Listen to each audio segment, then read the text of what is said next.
ఒక తోటలో ఒక కొమ్మలో ఒక పువ్వు పూసింది.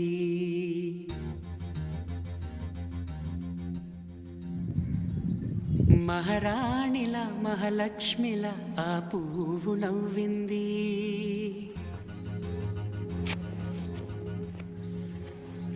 అలాగే నవ్వుతూ ఉండాలని,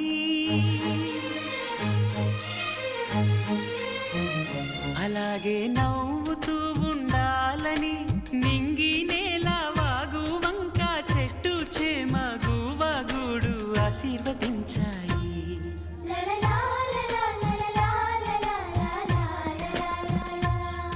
ఒక తోటలో ఒక కొమ్మలో ఒక పువ్వు పూసింది. మహారాణిలా మహాలక్ష్మిలా ఆ పువ్వు నవ్వింది.